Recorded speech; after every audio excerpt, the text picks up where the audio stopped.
A gente tem falado aqui sobre a dimensão teológica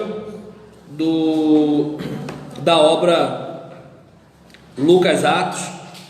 Até para a gente poder falar de Atos, a gente está falando também de Lucas enquanto autor e do Evangelho, porque de acordo com esse material que nós estamos usando aqui, de Antônio Rodrigues Carmona, há uma compreensão de que tanto Lucas quanto Atos são uma obra só, falando sobre o caminho de Jesus e o caminho da igreja. A partir dessa compreensão do volume 6 da série Introdução ao Estudo da Bíblia, que tem como tema Evangelhos Sinóticos e Atos dos Apóstolos.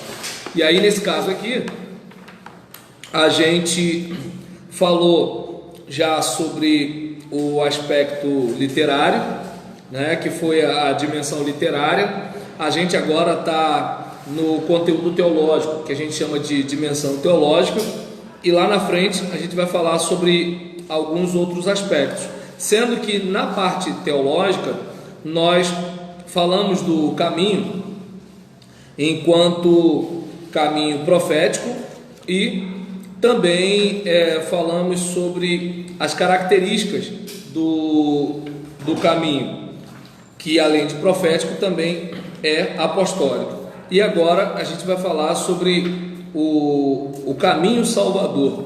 E aí, em relação à questão do caminho salvador, a salvação é um dos temas mais importantes da teologia lucana, como aparece à luz do vocabulário e dos sumários.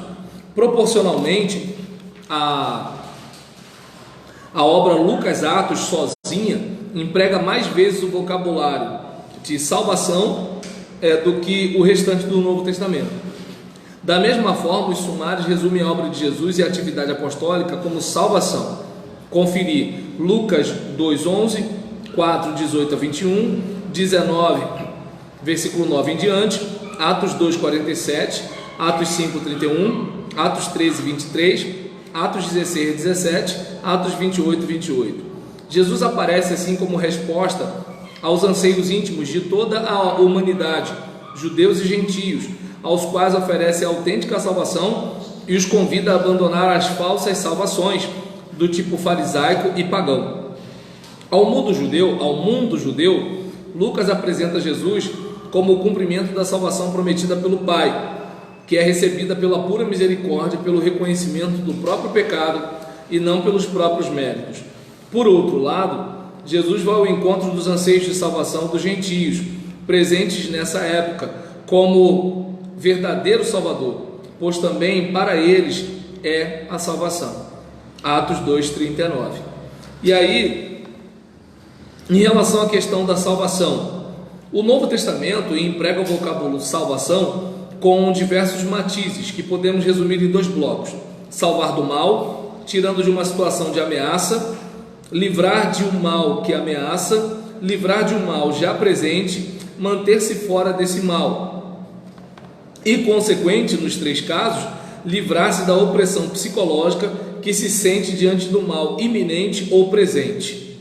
E aí a gente tem também um outro bloco, que é dar um bem, situar num estado positivo, dar o bem plenamente ou começar a dá-lo com a esperança de chegar a recebê-lo plenamente. Nos 3, manter-se nessa situação e, consequentemente, na alegria e na certeza dali derivadas. Segundo Lucas Atos, a salvação que Jesus oferece ao homem abrange estes aspectos: livrar das trevas, capítulo Atos 26, versículo 18, e na realidade do pecado, de Satanás e seus demônios, da dor e da enfermidade, da morte, da incredulidade e dos incrédulos, dos ídolos.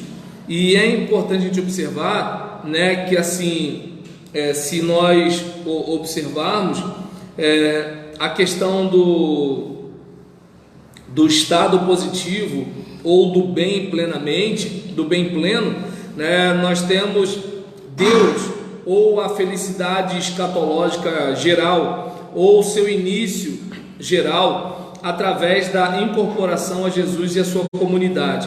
Então a gente tem aquela questão de, além de eu lidar com os meus temores, com as pressões do meu tempo, com os meus próprios pecados, com os pecados de terceiros, a coisa toda do tipo, ainda tem aquela questão de eu vou experimentar mais a presença de Deus, eu vou poder desfrutar da plenitude da vida eterna, vou poder experimentar o relacionamento com Jesus e vou experimentar uma convivência social com uma nova sociedade, composta por uma nova humanidade, gente que nasceu de novo, com um novo coração e com a mente de Cristo, né? Então tem que ser assim. Tem que ser assim. Então, por exemplo, daí que vem a ideia de que assim, a salvação ela é uma coisa muito mais plena do que o simples não ir para o inferno. Aí, salvação radical e universal. Vamos lá. Há uma estreita relação entre diversos aspectos. Por um lado, Lucas sublinha a importância do perdão dos pecados, até o ponto de, com frequência, resumir com isso toda a obra de Jesus. Trata-se da salvação radical, que liberta o homem do coração de pedra e lhe dá um coração novo, aspecto ao qual jamais chegam as salvações pagãs.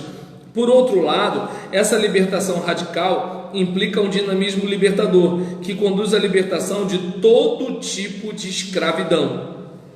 Lucas capítulo 4, versículo 16 a 22. Jesus se apresenta assim, oferecendo uma libertação duas vezes, cumprindo a promessa do ano jubilar, ou ano do jubileu, associada, que implica a abolição de toda a escravidão. Por isso, a oferta do perdão está associada à libertação das demais escravidões, e Lucas une de forma íntima os aspectos materiais e espirituais da salvação. Assim, em Atos capítulo 4, versículo 9 o 12 também, o verbo salvar é aplicado tanto à cura do paralítico como à salvação escatológica em geral. Em Lucas 5:20, a cura do paralítico confirma o poder que Jesus tem para perdoar os pecados. Lucas 13, versículo 16. Jesus autentica dessa forma a sua missão, apresentando-se como o iniciador e criador do ano da graça de Yahvé, dando já o perdão dos pecados, libertando de Satanás como sinal da presença do reino. Lucas 11, 20. Evangelizando os pobres e realizando outros sinais que anunciam a futura libertação da dor e da morte. Igualmente, a igreja há de autenticar a missão, compartilhando os bens e realizando a promessa do ano jubilar ou ano do jubileu, anúncio de uma comunidade na qual não haverá pobreza. Atos 2, 42 a 47, Atos 4, do 32 ao 36. E aí, é aquele caso, assim como no futuro vai ser, lembra que vem o teu reino. Nós vamos fazer alguma coisa aqui para de alguma forma ser expressão desse desejo de Deus, de alguma forma ser expressão desse amor de Deus pela humanidade, de modo que assim, olha, eu não tenho muito para fazer por você, mas o meu pouco com o seu pouco pode se tornar o bastante para nós dois. Então uma coisa mais ou menos assim. Pastor, Oi. eu vi um pastor falando que o crente que está dentro da igreja, ele tem que estar preocupado com a salvação, ele tem que estar preocupado com a libertação dele. Quem tem que estar preocupado com a salvação, tem que estar fora da igreja. Assim, o senhor agregaria o que nesse pensamento? Espera aí que eu vi uma reação aqui no Sinédrio. Deixa eles dois falarem, depois eu falo. Gilson e Fernando, o que vocês respondem? Vou nem responder pelo que sou radical. Ah, então tá bom. E Fernando? Para entender. Fala aí, Pico. Fernando, quer falar alguma coisa? Libertação e salvação. Se você não é liberto, você não é salvo. Pô. Eu vou continuar na zoação, estou dentro da igreja, fazendo o que então? É? Então tá. Pô, racha lá, não racha, velho. Não, apesar de ser pecador, claro. Não tem nada na sua vida que você tem que vencer, não? Tá tudo 100%? Não, eu sou pecador, porra, eu sou pecador. Já esse como o Senhor está falando na minha vida. Ou seja, então você... Mas eu não vou praticar o que eu fazer. Então você indiretamente, você está me respondendo que tem coisa que você ainda tem que resolver. Todo mundo, quem não tem para resolver aqui? Então, Até a minha sogra tem, mano. Por que até minha sogra? Todo mundo, Aí o que acontece?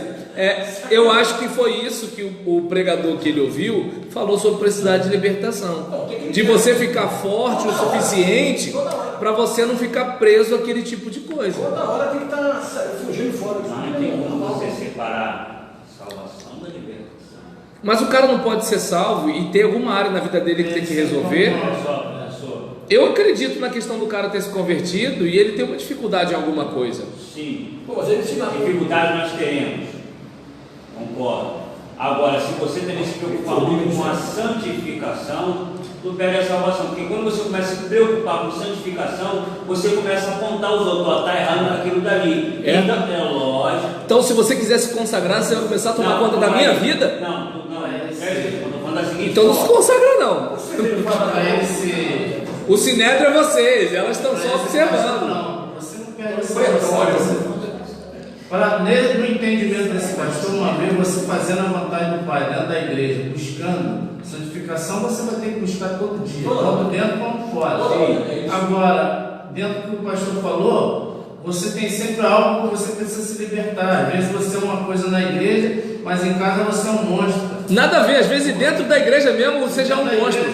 Tem irmão que vai falar, foi batizado no limão, Tem velho. irmão lá na igreja. Foi batizado na água não, tô falando o quê? Assim, eu fiquei meio. E tu tem que amar o cara, né? Jesus mandou fazer o quê? Perguntar o pastor que fez essa colocação de salvação, não tem, o crente não precisa se preocupar com a salvação, porque já tem a salvação garantida. Ele está ali buscando dia a dia o seu crescimento espiritual. Sim. Por isso eu estou perguntando ao pastor Roberlan o que ele acha. De repente ele discorda também. Pô. Eu estou aqui por cima do muro. Se o pastor lá, o outro lá, pastor, está correto ou se o pensamento dele é errado. E por isso eu fiz a colocação.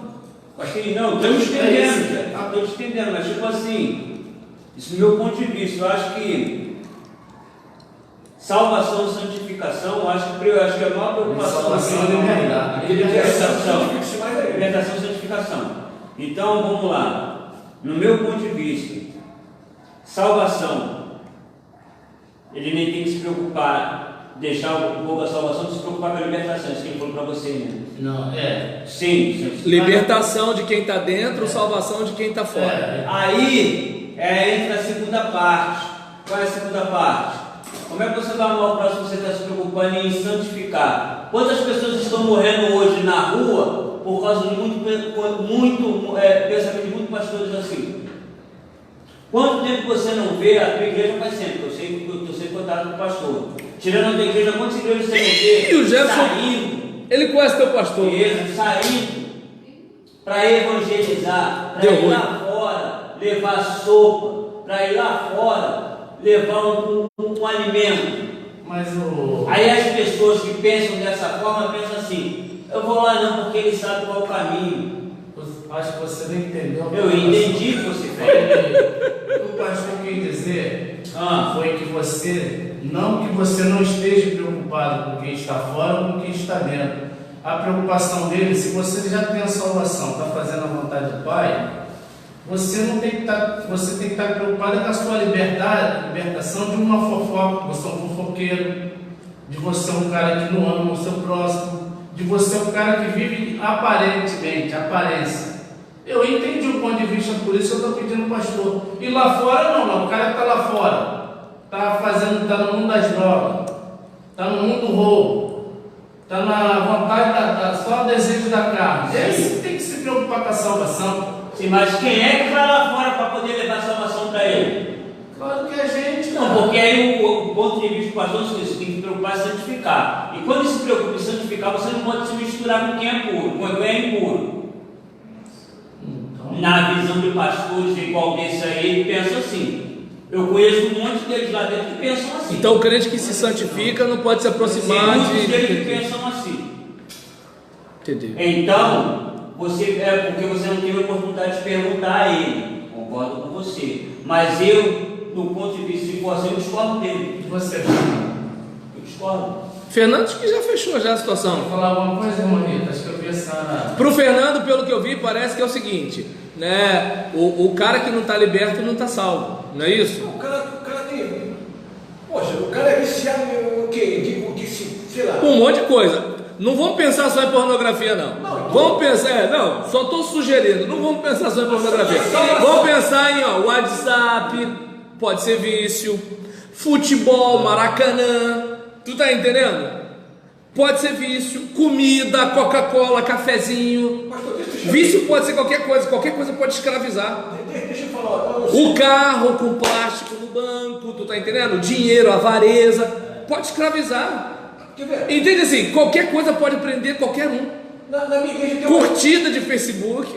Não, tudo bem. Só vamos lá. Não, olha só. Na minha igreja tem um homem. Curtida de Facebook, ninguém curtiu minha foto. Por exemplo, quer ver uma coisa interessante? Né? A Patrícia que lida com o embelezamento feminino. Às vezes, de repente, a mulher está até bem, mas ela fica numa cobrança do tipo assim: tô toda estragada. E aí fica, tá entendendo? Por quê? Porque assim, aquela pessoa, ela não está liberta. Exatamente. Então percebe que assim, o problema é que na nossa cabeça vício é sexo e cachaça. E aí, qual é a situação? Por exemplo, se a gente espalhar o negócio, a gente vai perceber que assim, tem aquele irmão que está lutando para fugir da branquinha, tem aquele que está lutando para fugir do cigarro, e tem aquele que não está lutando para fugir da fofoca. Mas respeito a ideia de que assim, o cara que não é liberto também não é salvo. Só que assim, o problema é que quando a gente pensa em libertação só de uma área ou de outra, né? Maconha, pô, isso é absurdo. Fofoca, não é tanto.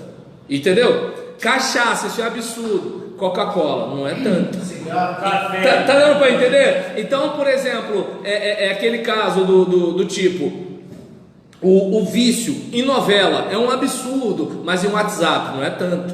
Então, vocês vão perceber que assim, onde há prisão, é preciso haver libertação. E aí, será que todo mundo que está dentro de alguma prisão desse tipo, né, que fica ali, não consegue planejar a vida, porque vive na internet, não consegue planejar a vida, né? Porque vive conversando com a vizinha sobre a vida dos outros. Ou seja, se você olhar, a pessoa não está bebendo cachaça, ela não está acessando pornografia, ela não está fumando maconha, mas algo está atrapalhando essa pessoa de viver na plenitude da vida dela. Isso é uma prisão.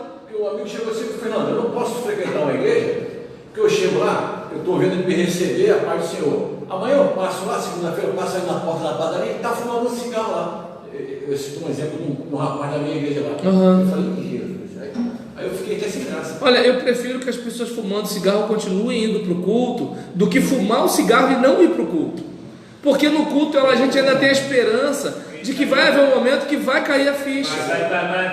Ela está exposta à pregação da palavra, ela está num ambiente que não é todo mundo que fuma. Não vou muito longe, tem gente que só de começar a frequentar a academia para de fumar. E a academia não fala de Jesus. É porque a pessoa começa a respirar uma outra atmosfera, ela vê um outro ambiente. Agora, por exemplo, se todo mundo faz fofoca e aquela pessoa entra na igreja, ela deixa de fumar, mas ela pega um outro vício. Entende que o problema é que a gente não combate todos os vícios. A gente até diz que deve combater, mas não combate. Entendeu? Porque vício não é sinônimo de cachaça, pornografia. Vícios são hábitos negativos, que pode ser qualquer coisa, né? Agora, só refaz depois a pergunta, porque eu não lembro mais qual foi a pergunta. Esse pastor falou que é fundamento. Às vezes você anda com pessoas que só sabem falar gíria, palavrão. O que acontece com você? Você acaba contaminando. Não, a questão foi... De vez em quando tem crente que sem querer solta o negócio assim, epa, é o costume. Eu entendi o ponto de vista do pastor. Você está na igreja, você não tem que se preocupar com a sua salvação, porque você está ali buscando. Você tem que se preocupar com salvação do outro, com aquilo que te domina, entendendo? Que é a fofoca, que é o vício, que é a pornografia, que é lá fora. Às vezes é deixar de ir pro culto por causa de série de Netflix, velho. Tá é fora, no mesmo horário. Deu pra entender? Ele quis dizer isso: quem está fora da igreja não tem compromisso, você tem compromisso com Deus. E nesta semana, últimos capítulos. Aí a dona não sai. O quê? Acho que é uma irmã. Não, isso é elite, só ouvimos. Não, elite não, senhora. Elite, pô. Pelo amor, elite aqui só tem um. É o Sinédrio, Só o pastor Roberto. Quem sou eu? Primeiro eu tenho que responder o Jefferson, mas vai. O irmão da igreja lá, que ele foi liberto de uma patacada de coisa pesada. De uma vez só. Pá, Acabou. Tem gente também que, por exemplo, sai da. Tem gente que sai, por exemplo, da mentira de uma vez só. Deixa eu ver aqui, ó. Minha conversão Então. foi instantânea. E deu Paguei, faltou a cerveja. Parei. Não precisa contar tudo que você deixou de fazer, não, Jé. Pelo amor de Deus. Põe essa parte. Cada uma. Além de Quem dá testemunho tem que dar com vergonha, não com glamour, entendeu? Então, nesse caso, né? Mas vai lá, pastor. Então, vamos lá. A questão que pelo menos o pregador que você escutou falou que é para o crente, em vez de se preocupar com a sua salvação, mas preocupar com a salvação do outro, porque ele já está dentro, ele está salvo e o outro está fora. No meu caso, eu entendo que há controvérsia, porque é o seguinte: quem garante que o fato de alguém estar no rol de membros está salvo? Eu não vou entrar na discussão do Gilson, eu estou criando uma outra, porque é o seguinte: na minha experiência pastoral, eu entendo que, por exemplo, tem muita gente que está dentro da igreja e não se converteu. Passando tempo. E a parte pior, pelo fato de achar que é cristão, embora não mostre frutos de arrependimento, a dificuldade dessa pessoa se converter. Porque, por exemplo, digamos, como pra gente pecado é sexo e cachaça, um cara que tem 2 amantes, fuma maconha, tá entendendo? Cheira cocaína, esse cara acha que tem que se converter. Um cara que frequenta a igreja, conhece os livros da Bíblia, conhece versículos da Bíblia e tem cargo na igreja, mesmo que ele precise se converter, dificilmente ele vai achar que precisa. Então, ou seja, o outro que parece que está todo enrolado, é mais fácil receber a salvação por reconhecer que está doente com uma doença chamada pecado, né, do que esse daqui. Tanto que aqui na nossa cabeça, quando exclui o membro, botou o cara para fora, devolveu o cara para o mundo. Quando o cara pode estar no mundo dentro do rol de membros, meu Deus do céu. O cara pode estar perdido no rol de membros. O cara pode estar lá cantando bonito, mas ele e Satanás estão assim, ó, juntinho. Então, a minha controvérsia em relação a esse caso é que, assim, o crente salvo não tem que ficar na neurose de salvação. Ele tem que confiar na salvação pela graça. Entretanto, eu preciso, né, não vou dizer concordar 100% com o Fernando, porque se eu concordar 100% com o Fernando, eu não acredito nem na minha salvação, porque assim, o alvo do Fernando é muito alto. Mas agora, por exemplo, porque assim, se eu pegar a medida do Fernando em relação à salvação, por exemplo, tá legal, eu não traio a minha esposa, mas essa mente aqui já não me fez trair minha esposa, entende? Aí aquela questão, por exemplo, eu não xingo os outros, mas aqui eu já não xinguei os outros, eu nunca matei ninguém, mas a Bíblia fala que eu odeio seu irmão assassino, eu nunca odiei ninguém. Então, ou seja, por exemplo, eu posso não ter feito fisicamente, socialmente, mas aqui dentro, que é o que vale para Deus, eu já fiz. Então, por exemplo, diante dessa situação, eu não posso concordar 100% com o Fernando, mas pelo menos 50% eu posso, porque assim, a gente vai conhecer a árvore pelo fruto que ela dá. Né? Então, por exemplo, se eu sou uma mangueira, mas produz abacate, filho, então você não é mangueira. Se você fosse mangueira, produziria manga. Então existem pessoas, né? Lembra quando perguntam para o profeta, o que a gente faz para ser salvo? Produzir, pois, frutos dignos de arrependimento. Aí você olha às vezes para o crente, a vida que ele vive, peraí, esse cara não se arrependeu. Então, por exemplo, você vai ver muita gente às vezes criticando o nosso presidente pelo fato de algumas coisas assim, apesar dele se dizer cristão, de algumas declarações que ele faz que assim não soam como palavras que viriam de Jesus. É uma coisa mais ou menos assim. O problema é que às vezes alguns cristãos que querem desqualificá-lo como cristão, agem de um jeito que também os desqualifica como cristão na rede social. Pastor, deu para entender? Então, eu não preciso perceber. É como, por exemplo, o fofoqueiro que quer que o pastor exclua o adúltero. Filho, ele é adúltero, você é fofoqueiro. Pô, vai esvaziar a igreja, porque cada um tem uma área, entendeu? Ele porque beliscou a mulher que não devia, ou o homem, né, do jeito que tá. Então o que acontece? Ele porque beliscou quem não devia. Novos tempos. Então, ele porque beliscou quem não devia, e o outro porque está tomando conta da vida dos outros em vez de consertar a própria, e tem prazer de espalhar as misérias dos outros. Aí é que está a questão. Então, por exemplo, a gente olha uma situação assim, eu concordo, né? Por exemplo, votei no atual presidente, entretanto, assim, tem algumas coisas que ele faz que assim, pô, seja presidente, agora daí dizer que é cristão. Eu, por exemplo, eu não sou de me apresentar como cristão nem como pastor, mas eu me sinto tão bem quando alguém fala assim, você é cristão, né?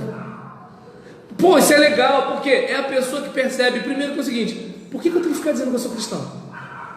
Eu só disse uma vez que eu era cristão, quando eu estava num curso de operador de telemarketing na Microlins, e assim, eu devia estar mais ou menos com meus 29 anos, e só tinha um monte de garota de 16, 17, não, eu era seminarista, né, vestida daquele jeito. Aí eu falei assim, olha, sou evangélico, sou cristão, sou batista, estou estudando seminário, ou seja, para dar logo um brochol em todo mundo e como me deixa quieto, sai da frente, Satanás, entendeu? Mas tirando uma situação dessa, que eu fiz para quê? Para deixar claro que eu era caretão, não tinha nada a ver, entendeu? Então nessa situação, isso até me ajudou, porque quando apareceu um emprego numa empresa evangélica, aí em que eu não fiz por causa disso, né? A professora indicou o meu nome, né? E aí eu fiquei nessa empresa durante 5 anos. Então, voltando para cá, onde eu quero chegar? Que assim, muitas vezes a gente olha para essas situações, né? E fala, por exemplo, sobre a questão de eu me preocupo com a libertação em vez de a salvação, porque a salvação é pela graça e foi dada em Cristo Jesus. Sim, a salvação é pela graça. Não tem nada que eu faça que Deus vai me amar mais, e não tem nada que eu faça que vai fazer Deus me amar menos. Ele me ama, ponto. A questão não é Deus, a questão é até que ponto há um arrependimento no meu coração, um reconhecimento de que eu sou pecador, uma atitude do tipo, eu não tenho como me salvar, porque é o seguinte, eu posso sim não beliscar a mulher do outro, mas como é que eu faço para me livrar dessa mente aqui, que é cheia de perversidade? Entende? Eu posso não dar um tiro na cabeça do fulano, mas como é que eu posso fazer para me livrar disso que está dentro de mim? O bem que eu quero fazer eu não faço, o mal que eu não quero fazer eu faço. Miserável homem que sou, quem me livrará do corpo dessa morte? Então, ou seja, se eu olhar para aquilo que ofende a santidade de Deus, eu não tenho como ser salvo. Não tem mais não. Não bebo cachaça, não fumo maconha, não tenho amante, não faço nada disso. Tá, mas aqui dentro quanta maldade eu já fiz. Sem falar os pecadinhos, né? Aquela ultrapassagem que você não devia, né? Hoje fui regular uma máquina de calor, dei uma dentada na peça de alumínio. Aí mandou aquela palavra profética, né? Aí nesse caso, por exemplo, não vou muito longe, hoje mesmo, por exemplo, tem 2 faixas, né? Tem a faixa da esquerda, a faixa da direita, sendo que teria o quê? Uma bifurcação em que a da direita vai direto e a da esquerda, né, vai virar. O que eu fiz? A da esquerda estava cheia, eu fui pela da direita. Quando chegou na hora de virar, né, já estava aqueles tijolinhos branquinhos, né? Aí aí a minha esposa falou assim, que isso, pastor, é só ficar sem igreja para pastorear? Porque se estivesse pastoreando uma igreja, você ia ficar assim, alguém está me vendo, irmão fulano de tal, e tal, não sei o que lá. Aquela voz lá em cima, não vai subir. Aí, entendeu? Não eu tenho um Espírito Santo particular lá em casa. Aí nesse caso, né, ela, tô só de olho em você, hein, pastor? Aí nessa brincadeira, observa bem, pode parecer bobeira, mas foi uma malandragem minha. Por quê? Tá todo mundo aqui na fila. E o que eu fiz? Eu falei, porque... por exemplo, Gilson e Rita já andaram comigo no carro, eles sabem que eu meto o pé. Então, na velocidade que eu já estava calculado, quando o cara ia, eu passei. Só que é o seguinte, eu entrei na frente dele, eu enganei dizendo que eu ia pegar uma via, mas fui para outra. Tu tá entendendo? Eu passei por cima, né, daquele limite, né, daquela divisória, eu não sei o nome daquele negócio ali, daquela faixa, né? Então eu fiz um monte de coisa ali. Não matei ninguém, não atropelei ninguém, não xinguei ninguém, mas não era para ter feito. Mas foi xingado. Tá dando para entender? Então acontece. Eu não sei se dá para perceber. Na régua do Fernando, tudo bem, tá bom, eu não fui para um motel com alguém. Mas pequei, acabou. Diante do Deus Santo, velho. Não, não. Diante do Deus Santo, ofensa é ofensa, meu irmão. Pecados que não são para condenação. Pronto. Já vi que ele bota pano quente em algumas coisas e taca pedra na genia. Tá vendo? Então Fernando, você já me disse quem você é. Então vamos lá, vamos seguir aqui. Vai. Não posso praticar o que eu praticava lá atrás, senão dá mal, né? Não, esse é o problema. Ele tá querendo regular, comparar o seguinte: o pecado dele como crente e o pecado dele como ímpio. Não, a gente não está falando do nosso pecado, está falando da santidade de Deus. Diante do seu pecado, parabéns, você é muito melhor do que você era. Mas diante de Deus, nossa justiça é como trapo de imundícia. Eu já ia falar prato de imundícia, mas tá tudo imundícia, entendeu? Deu para entender? Ou seja, glória a Deus, porque você não é quem você era, ele não é quem ele era, eu não sou quem eu sou, ele não é quem ele era. Só que diante do Deus Santo, a gente ainda é tudo fedorento. A gente só não é fedorento porque tem um filtro chamado Jesus Cristo. E quando Deus olha para nós, vê o que Jesus fez. Rapaz, a gente saiu, hein? Vamos voltar. Não, porque estava na salvação. Estava na salvação, né? Ou porque foi a sua pergunta. Então, nesse caso, vamos lá, viu? Esses somos nós, seres humanos, gente. Para os meus amigos tudo, para os inimigos a lei. Então, vamos lá. Em relação, né, à questão nós falamos aqui da salvação radical e universal, é importante a gente perceber que a igreja ela há de autenticar a sua missão compartilhando os bens, realizando a promessa, né, do ano do jubileu, o anúncio de uma comunidade na qual não haverá pobreza. O reino de Deus, Lucas Atos menciona 42 vezes o reino de Deus, mas aparentemente esse conceito não ocupa o lugar central na obra, como em Marcos e Mateus. Assim, por exemplo, Marcos e Mateus resumem o primeiro momento, desde o primeiro momento, o ministério de Jesus na proclamação do reino. Contudo, Lucas o faz na obra profético salvadora de Jesus, capítulo 4, versículo 16 em diante, e não menciona o reino até o sumário do capítulo 4, versículo 43. Embora a realidade significada pelo reino de Deus seja central, Lucas a traduz por outras categorias teológicas, como salvação, amor, misericórdia. Com estas, ajuda a compreender as implicações atuais do reino, já presente por e em Jesus.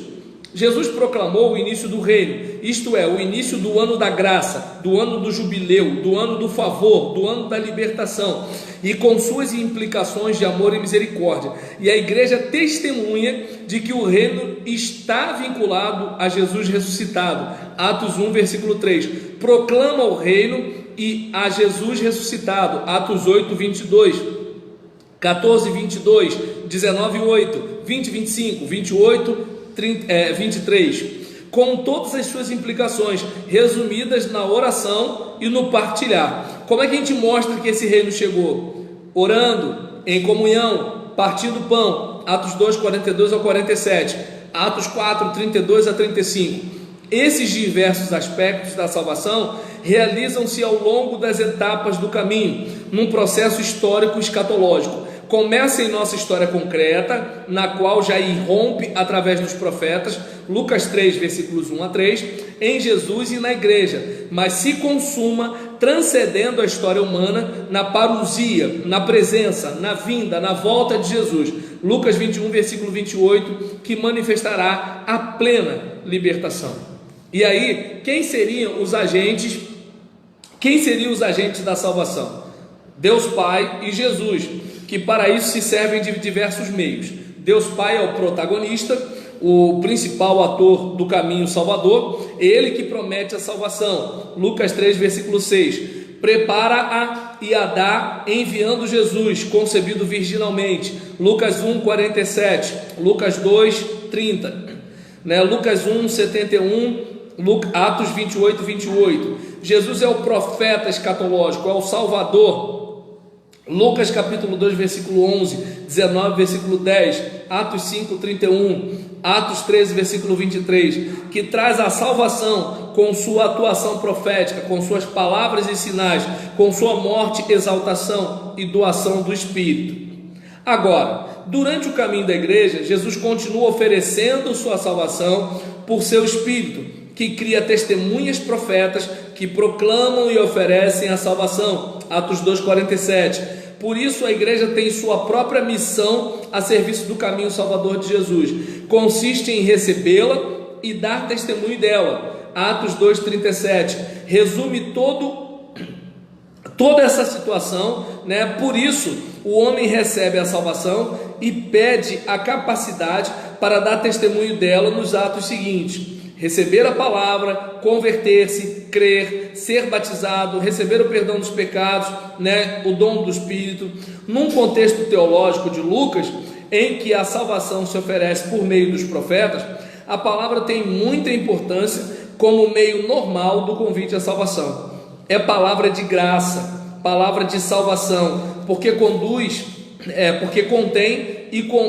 a contém, ou seja, a salvação, e conduz a ela, conduz a salvação. É personalizada e se apresenta como resumo de toda a mensagem da salvação, e inclui todo o processo salvador e objeto de glorificação. A palavra é poderosa.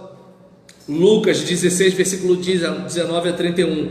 Mas realizará seu dinamismo em função da situação do coração que ouve. Lucas 8, versículo 14 a 15. É acolhida como conversão. Lucas 10, 13. Lucas 11, 32. Necessária para todos. Lucas 13, versículo 3 e 5. E consiste em deixar a incredulidade diante do messianismo de Jesus, incredulidade do messianismo de Jesus e a idolatria. A incredulidade diante do messianismo de Jesus a gente vê nos judeus, como em Atos capítulo 2, versículo 38 até o 40, e a idolatria que a gente vê nos gentios, em Atos 17, versículo 30, e em Atos 26, versículo 20, para voltar-se a Deus, Atos 20, versículo 21, e a Jesus, Atos 3, 19. A fé é fundamental a ponto de as palavras fé e crentes serem empregadas para designar os discípulos e toda a obra da salvação. Você vai reparar que tem gente falando assim: eu não sou crente, eu sou cristão. Mas a palavra crente é usada na Bíblia de uma maneira muito tranquila, porque o crente, de acordo com o grego, é o fiel, né? Fé quer dizer fé no grego é piste, e fiel no grego é pistos. Então você vê que fé, fidelidade, fiel é algo muito próximo. Então o crente, ele não é apenas aquele cara que acredita, ele é aquele cara que acredita a tal ponto que assim, ele está ali, não vai trair. É mais ou menos assim, não é assim: eu acredito hoje, vou deixar de acreditar. Não, eu tenho um compromisso, eu sou fiel. Então a palavra crente tem esse sentido. E aí, nessa situação, a gente vai observar, né, que essa fé, essa fidelidade consiste em confiar-se a Deus. Atos 16, 34. Confiar-se a Deus no Senhor Jesus. Atos 5, 12. Atos 9, 42. Atos 10, 43. Atos 11, 17. Atos 16, 31. Atos 20, 21. Atos 24, 24. Confiar-se a Deus e no Senhor Jesus, aceitando suas palavras e colocando-as em prática. Aí eu não sei se deu para perceber aqui, onde, né, eu concordo em parte com a soteriologia do Fernando, que é o seguinte: por exemplo, eu não tenho como me salvar, mas que salvo sou eu que não quer colocar em prática os ensinamentos daquele a quem eu confiei a minha vida. Amém.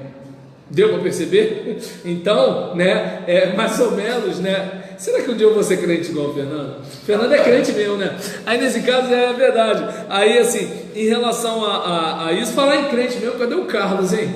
Então, nesse caso, aquele é crente, né? Como só não parece. Aí nessa situação, oi? Cadê, irmão? Tem visto ele? Eu vi ele ontem. Ah, então tá bom. Fala pra ele que eu perguntei por ele. Ele tá vivo. Ah, ele tá vivo? Ah, então não, mas ele não deve estar fazendo nada para morrer não, gente, pelo amor de Deus. Mas aí, nesse caso, a questão de a gente observar, né, que assim, peraí, eu fui salvo. Então eu fui salvo para quê? Para viver em novidade de vida. Eu fui salvo para quê? Para caminhar, né, seguindo o mestre. Então, por mais que eu não consiga, eu sempre vou tentar. Aí é que está a questão. Por exemplo, eu não tenho como me salvar porque eu não consigo, mas agora tentar eu posso. Mesmo que eu tropece todos os dias, eu posso me levantar todos os dias e tentar caminhar. Por isso que assim, eu não vou medir o irmão pela falha, eu vou medir o irmão pela atitude. Porque pela falha, tem gente que não tem as falhas que ele tem, mas tem uma atitude do tipo, eu me salvo. Acabou. Tudo bem, não bebe cachaça, mas é orgulhoso. Ó, aqui ó, as narinas de Deus. Não tem como, né? Então não tem para onde, né? E aí, voltando para cá, né? Em relação a questão, né, do o batismo no nome de Jesus, Atos 2:38, Atos 10:48, Atos 19:5, quer dizer, sob a invocação do nome Salvador do Senhor Jesus, sela e consuma a salvação daquele que se converteu e acreditou. Atos dos Apóstolos emprega essa fórmula inspirada no texto do profeta Joel, citado em Atos 2:21 e explicada no primeiro discurso de Pedro, capítulo 2, versículo 22 a 39. É o batismo dos tempos escatológicos que já chegou, porque Jesus morreu, ressuscitou e foi constituído Messias e Senhor, e por isso todos aqueles que invocam o seu nome, do único Salvador, será salvo. Atos 4:12. O batismo aparece assim como uma celebração em que formalmente se invoca o nome. Nele o crente lava os seus pecados, de acordo com Atos 22:16, e é agregado oficialmente à comunidade, Atos 2:41. Finalmente, na doação do Espírito, culmina esse processo e converte-se o batizado em testemunha da ressurreição, membro de um povo de profetas, pelo qual Jesus, por seu Espírito, oferece sua salvação a todos os homens. Conforme Lucas Atos, não há oposição entre a ação do Senhor por seu Espírito, realizada sem mediação eclesial, e entre aquela realizada por sua igreja. Pelo contrário, são ações complementares. Assim, a conversão de Saulo é obra imediata de Jesus e é também obra da igreja, a qual ele mesmo se remete. Atos 9:3 a 18, versículo 3 a 18. A missão de Antioquia é obra da comunidade do Espírito. Atos 13, versículos 1 a 4. Os presbíteros são escolhidos por Paulo e pelo Espírito. Atos 14:23 e Atos 20:28. Então a gente observa aqui a questão, né, de que assim, nós temos uma ação divina, mas nós temos também uma ação humana. E como se dá isso? A ação divina, Deus salva enviando Jesus, que envia o seu Espírito para que a igreja continue fazendo o trabalho de Jesus e operando a salvação das pessoas. Entretanto, Deus não faz isso sozinho, Deus faz isso através da comunidade, né? Então a gente percebe que a exposição da palavra, a decisão humana de se arrepender, de confessar, a ação humana, né, para pregar, para incluir, para integrar. Então você percebe que nesse caminho da salvação, Deus não trabalha sozinho e nem quer trabalhar sozinho. A igreja não trabalha sozinha e nem pode trabalhar sozinha, nem consegue trabalhar sozinha. E para a gente fechar esse bloco, para a gente ir para o nosso intervalo, deixa eu ver aqui, vamos ver aqui, né? Quem são os destinatários da salvação? Se os sistemas humanos de salvação são parciais, pois não cobrem todas as necessidades humanas, com frequência marginalizam aqueles que não têm meios salvadores, dinheiro, poder, prestígio, com o que produzem dor. Pelo contrário, a salvação que Jesus nos oferece é total, pois cobre todas as necessidades do homem e chega a todos, embora privilegiando os marginalizados, né? E por isso é motivo de alegria. É, portanto, universal por seu conteúdo e por seus destinatários. Esta última faceta está presente em todo o caminho salvador, embora de diferentes formas nas diversas etapas. A etapa histórica de Jesus, bem como a promessa, foram universais em sua projeção final, não em sua realização, pois estiveram circunscritas ao povo de Israel. Assim, a obra de João Batista, o último profeta da etapa de preparação, é dirigida ao povo de Deus, mas tem como último horizonte: e toda carne verá a salvação de Deus. Lucas 3, versículo 6. E aí, igualmente, o caminho histórico de Jesus, tempo irrepetível, é dedicado ao povo judeu, primeiro na Galiléia e depois na Judéia, buscando todos os filhos perdidos de Abraão. Lucas 19, versículo 10. Não é recebido pelos samaritanos e por isso estes ficam para o caminho da igreja. Lucas 9, 51 a 56. Mas põe os pilares para essa universalidade, né, que no caso ele chama aqui de universalismo. Entretanto, a minha compreensão do evangelho está mais para a universalidade do que universalismo, e a gente pode conversar sobre isso depois. Pois em última instância sua obra é dirigida a todos os pecadores. Por isso Lucas apresenta Jesus como filho de Adão e consequentemente como irmão de toda a humanidade, e seu nascimento tem um alcance universal. É na etapa do caminho da igreja que o ressuscitado presente, através de seu Espírito, oferece salvação a todos os homens por meio do testemunho de suas testemunhas, como a gente vê em Atos dos Apóstolos. E aí o marco disso, deixa eu ver aqui, na realidade, deixa eu ver aqui, os marginalizados, na realidade, os pecadores, os pobres, as mulheres, os samaritanos, são destinatários privilegiados da salvação. Os pecadores, inclusive, e as pessoas públicas, aparecem em primeiro plano na obra de Jesus, pois ele vai em busca deles, come com eles, perdoa-os, desculpa-os, chama-os a segui-los. A salvação desse privilégio é teológica, radicada somente na misericórdia de Deus Pai, que deseja ardentemente a volta de todos os seus filhos a casa, e por isso enviou Jesus. Por isso a grande alegria no céu quando um pecador se converte.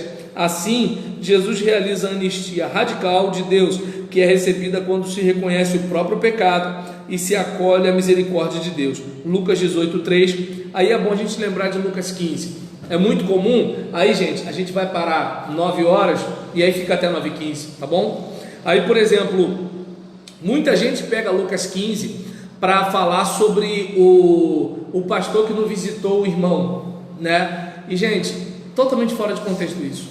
Por que eu me atrevo a dizer um negócio desse em plena internet, podendo ser retrucado a qualquer momento? Porque como começa Lucas 15? Lucas 15 começa com Jesus se relacionando com gente que não era bem vista, não era bem quista pelos religiosos. Aí o que os religiosos fazem? Olha lá, olha com quem Jesus se enturma. Se Jesus realmente fosse se fosse alguém que prestasse, não ficaria no meio dessa gente aí. É a primeira coisa. Jesus o que faz? Em vez de dar logo um coice, Jesus conta 3 parábolas. Na primeira parábola, você vê aquela questão de assim, ele vai contando sobre a moeda, sobre a ovelha, sobre a moeda, né? Isso, sobre a ovelha, sobre a moeda e sobre o filho. E aí, qual é a situação? Por exemplo, no caso da ovelha, ele fala sobre a necessidade daqueles pecadores. Então, quem são as 99 ovelhas? Os religiosos. Quem é a 100ª ovelha?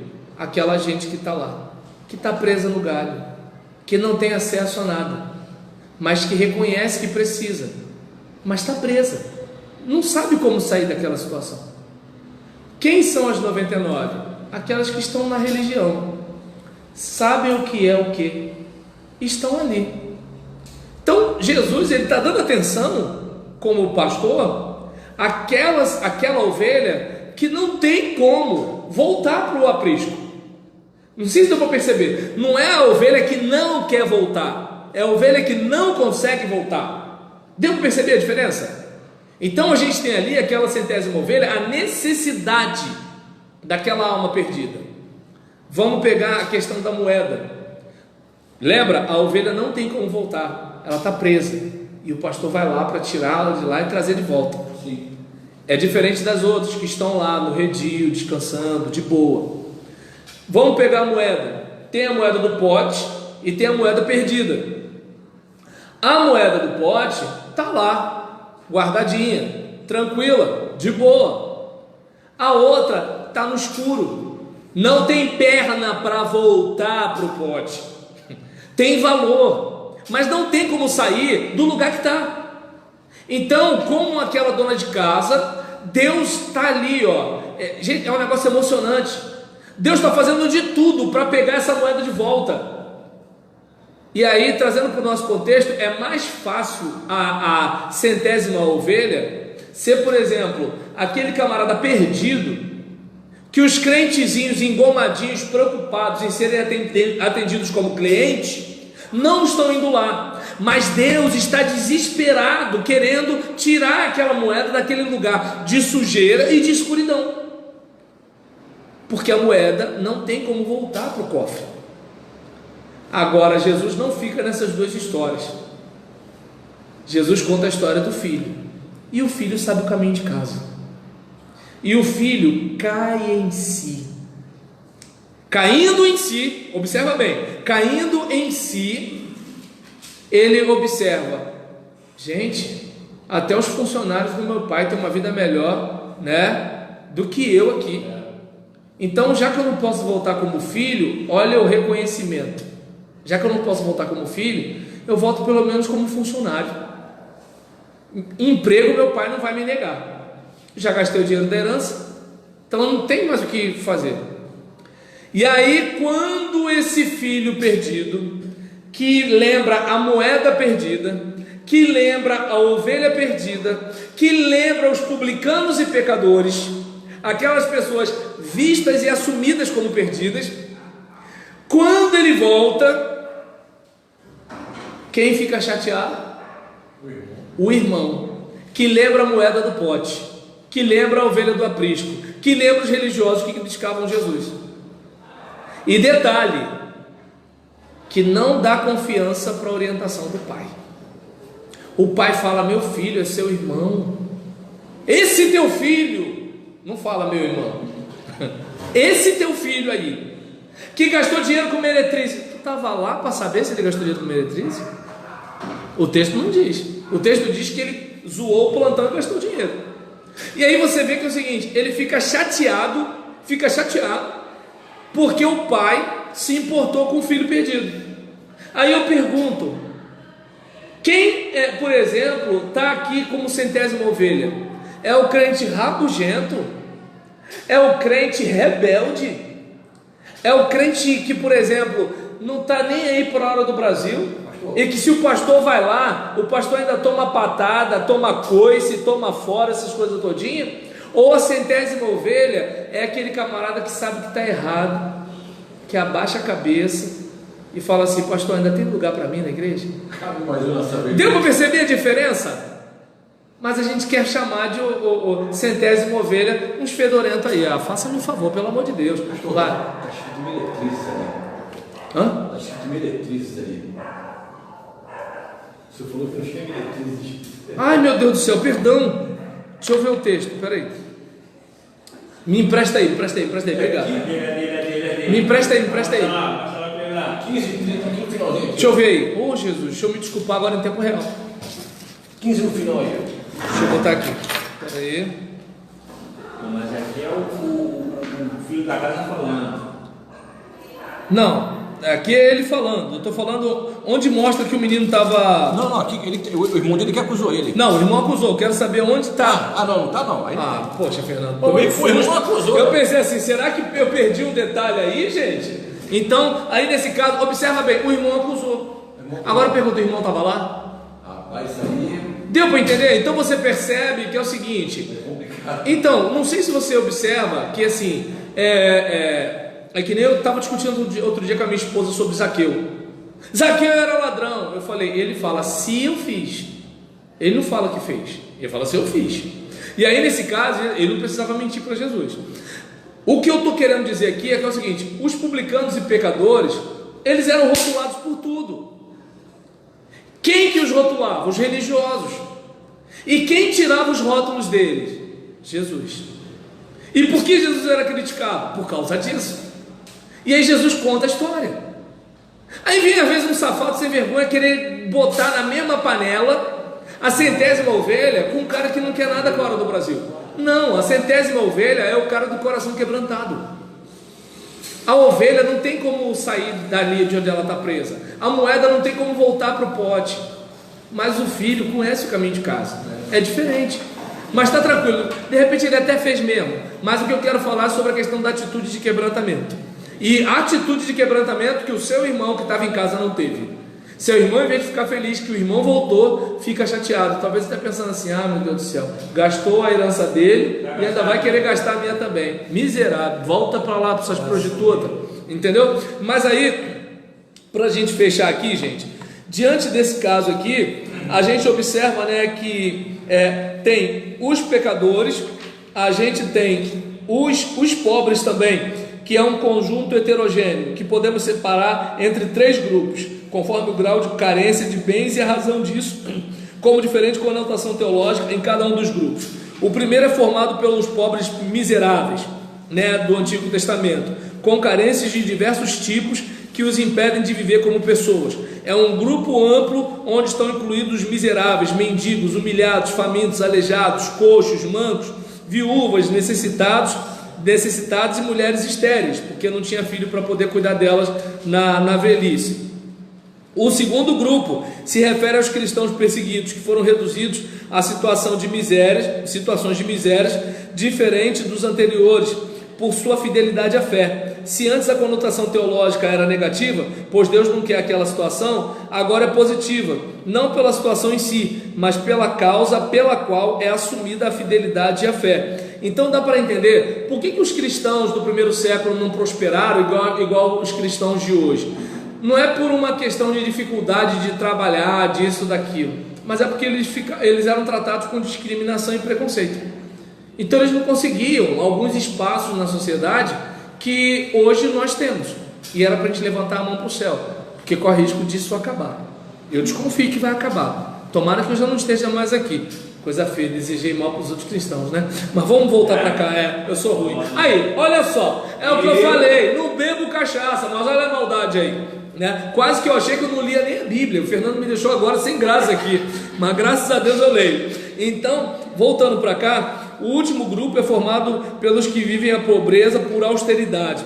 Trata-se de um valor positivo, obrigatório. Pastor, vive a pobreza por austeridade, né? Aquela questão de assim, o cara decide, né? Trata-se de ter um valor obrigatório a todos os discípulos que devem evitar a cobiça e não colocar a confiança no dinheiro, pois é uma falsa esperança alienante. Então, ou seja, é aquela questão de assim, você, por exemplo, vamos fazer melhor, vai no Google e pega a palavra austero, Gilson, por favor. Austero, isso, austero, perdão, austero se tivesse o acento. E aí, nesse caso aqui, a gente, por exemplo, vai observar, caramba, que legal, meu ex-colega de Muay Thai, o Chiquinho, não vou botar o nome dele aqui porque alguém pode saber, né? E aí nisso está me assistindo, pô, gente boa, né? Pelo menos quando a gente se conheceu, ele falou que estava caminhando, né, para ir para a igreja e tudo tal. Não sei se ele ainda está firme, mas grande abraço, Chiquinho, bom te ver. E aí, nesse caso aqui, já achou, Gilson? Ainda não?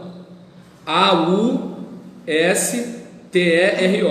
E aí, por exemplo, esse pessoal da austeridade, né, eles, o centro de interesse do discípulo que acredita em Deus Pai será o reino de Deus, e não a inquietude pelos bens próprios dos pagãos, né? Então há incompatibilidade entre o serviço a Deus e ao dinheiro, que o próprio Jesus chama de Deus, né? De mamon, né? Então nesse caso aqui tem aqueles que assim, eu não quero saber de ter muito rendimento aqui não, eu quero comer, vestir e dormir, porque eu quero juntar tesouro lá na eternidade. Então tem aquele que é por causa da perseguição e tem aquele por questões sociais. Achou aí? Adjetivo austero é um adjetivo de caráter severo, o qual se refere na rigidez nas opiniões, nos atos, no rigor consigo mesmo e com os outros, em que há pouca flexibilidade ou nenhuma, rígido, rigoroso. Então o que acontece? É como, por exemplo, aquele cara que é super disciplinado, inclusive com as finanças. Entendeu? Então, vamos fazer corte de gasto, vamos ter uma vida simples, vamos ter uma vida modesta, não sei o quê, porque assim, nosso alvo não são os deleites daqui. Entendeu? Isso vai acabar tudo. Exatamente. E por aí vai. Agora, voltando para cá, né, seguindo aqui, em relação à questão, deixa eu ver aqui, vamos olhar, por exemplo, a postura de Lucas diante dos ricos e das riquezas ajuda a compreender e a observar, a matizar, a dar cor à sua postura diante dos pobres. Para ele, Jesus é inimigo da riqueza, mas é amigo dos ricos, como de todos os homens, pois todos se encontram sob o pecado e estão necessitados de sua ajuda. Lucas 5:32. Por isso aceita o convite dos ricos para comer, inclusive ele mesmo se autoconvida. Lembra? Mateus, me convém pousar em sua casa. E aí a gente vai ver que assim, por exemplo, diante de todos, a gente vai observar que assim, ele age como profeta, expondo com liberdade a palavra de Deus, sem deixar se atemorizar pelo poder humano, mas é inimigo da riqueza, a qual chama de iníqua, pois aliena o homem, faz dele avarento e escravo, impede-o de ouvir a palavra de Deus, converter-se e seguir, vigiar e esperar a parousia, a segunda vinda. Por isso é muito difícil que o rico se salve, embora o que é impossível para os homens seja possível para Deus, como nos mostra o caso de Zaqueu. E aí tem também, além dos pobres, tem os samaritanos e as mulheres. Estes são outros do grupo de marginalizados que aparecem como privilegiados por Jesus. As mulheres ocupam um lugar especial. No relato da infância de Jesus, mulheres, Maria e Isabel, são duas protagonistas. Em Lucas Atos, mulheres são mencionadas mais do que pelos demais autores do Novo Testamento. Jesus as cura, as defende, as perdoa, ressuscita uma jovem e o filho de uma viúva, elogia uma outra viúva, aceita seus serviços materiais. Lucas 8, versículos 1-3. Contra o costume da época, Jesus admite mulheres em seu segmento. Lucas 8, de 1-3, 23, versículo 59, e as ensina. Lucas 10, versículo 38 e 42. São as primeiras a testemunhar a ressurreição e recebem a missão de anunciá-la aos discípulos. Lucas 24, versículo 1 até o 11. Estão presentes no grupo que persevera em oração, esperando o dom do Espírito. Atos 1:14, nota-se sua presença na comunidade. Atos 6:1, Atos 9:39, Atos 12:12 até o 17, 21:5, aparecem entre os primeiros convertidos de cada nova comunidade. Atos 16:14 em diante, Atos 17, versículo 4, e colaboram no apostolado. Atos 18:2, Atos 21:9. Entre elas, Maria, mãe de Jesus, ocupa um lugar especial. Quanto aos samaritanos, não tem tanto destaque como os outros grupos. Desprezam Jesus e por isso sua evangelização pertence ao caminho da igreja. Lucas 9, 52-56, Atos 8, versículo 4 em diante. Mas por outro lado aparecem como modelo de agradecimento. Lucas 17, de 11-19, e de misericórdia. Lucas 10, 29-37. E aí a gente tem nesse caminho salvador a alegria, que é uma consequência da presença da salvação. Aparece como dom de Deus, inseparavelmente unida ao dom da salvação. Lucas 1, versículos 18. E por isso é sinal da sua presença. Lucas 1, 41, Lucas 2, 10. Lucas sublinha isso nos momentos principais do caminho salvador, como os nascimentos de João Batista e de Jesus, as ações de Jesus e sua ressurreição e a evangelização dos gentios. Manifesta-se especialmente naqueles que recebem a salvação, na vida comunitária, na superação dos problemas da igreja, como está lá em Atos 15, versículo 31, e na esperança da salvação final, Lucas 6, 23, Lucas 10, 20. Igualmente está presente naqueles que cooperam no apostolado, pregando, Lucas 10, versículo 17, e sendo perseguidos, Lucas 6, 23, Atos 5, 41. Embora a evangelização já conote a ideia de apresentar uma alegre notícia, uma boa nova, Lucas sublinha a presença do júbilo como resposta à evangelização. Lucas 8, 4, Lucas versículo 4, versículo 8, 25, 35, 39, é a manifestação terrena do júbilo que há no céu, quando o homem aceita a palavra, aceita a salvação e volta ao Pai. né? E aí a gente, por exemplo, observa, né, essa situação e que a gente possa, né, tá observando com carinho esse caminho, essa história de salvação, né, que tem a ver com a nossa transformação. Então, gente, só 10 minutos de lanche, tá bom? 9h15 a gente volta para mais um vídeo e mais um trecho da nossa aula.